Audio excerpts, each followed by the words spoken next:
Hi, this is Justine Calderwood, physical therapist, and I want to talk to all you moms out there, okay? We have Mother's Day coming up this week, and I'm a mom too. I'm actually, I don't know if you can tell, I'm sitting in the back of my car right now. Really want to make this video for you all, and I'm at my daughter's horse riding lesson. I thought this was a great time to make a video, despite having to prop it up on the side of my car. Anyway, let's talk about some changes that occur with being a mom.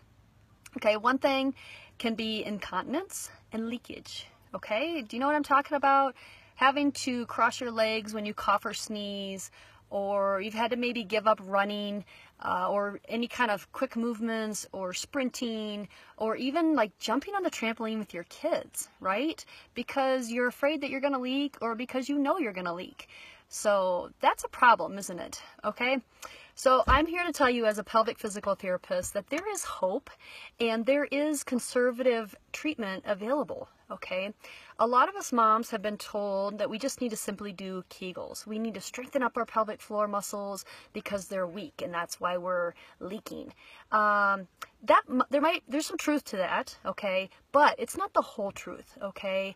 And unless you've truly been assessed by a pelvic physical therapist or your doctor has taken the time to assess that, that might not be the whole picture. Okay, a lot of us have been told to do Kegels, but a lot of women, what they need is reverse Kegels and actually a down training program, because the Kegel or the pelvic floor muscles are actually full of trigger points. They've gotten shortened over time because maybe because things have shifted during pregnancy and childbirth. Okay, I have my pelvis here and I want to just show you what I'm talking about. So changes occur in the pelvis itself because you have this baby that comes through this pelvic bowl, okay, that sits there and also obviously passes through there if you've had a vaginal birth. If not, you know, it hasn't if you've had a C-section, but still a lot of changes can occur here, and the structure itself can get out of alignment, okay? So I always tell people, look at the pelvis as being two halves, the right half and left half. They meet in the front, these two bones meet in the front at this pubic bone, and right behind there sits, you guessed it, the bladder, okay? So what can happen is this can be shifted a lot of different ways here, and what happens as that shift occurs, and if it stays there, it can actually cause a lot of issues down here in the pelvic floor muscles, because with that twisting and shifting, they're not lined up optimally. Okay, so they can't contract as best that they should be able to. So what may in fact be a malalignment of the pelvis and showing up as weakness isn't truly the muscle weakness. Okay, so when we bring this stuff back into alignment, a lot of people get strong, okay, without having to do a lot of Kegels.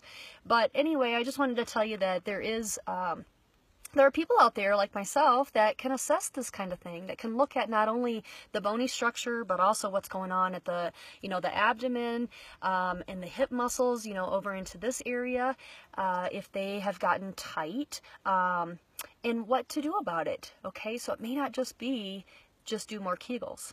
Okay, you may need some reverse Kegels, you may need some stretching, you may need some strengthening of other muscles, okay? One tool I give each one of my patients, and especially somebody dealing with incontinence, is a small treatment ball like this, just an inflatable ball, and I teach them how to use it to release those muscles, like into the lower abdomen that might be tight. Again, I assess this. I look at it first to know what exactly is needed, but it might be the hip muscles, sitting on the ball. It might be lying onto the ball real low and releasing the bladder. It might even be a release for the pelvic floor muscles themselves. So if you have questions for me, just leave them in the chat box below. You can reach out to me and talk about your unique situation, because this is kind of an embarrassing subject. People don't like to talk about this with anybody. So I'm here if you want to talk about your situation, what can be done about it. If you'd like to come in and do a discovery session, I'd love to hear from you. So happy Mother's Day, and I hope you have a wonderful week.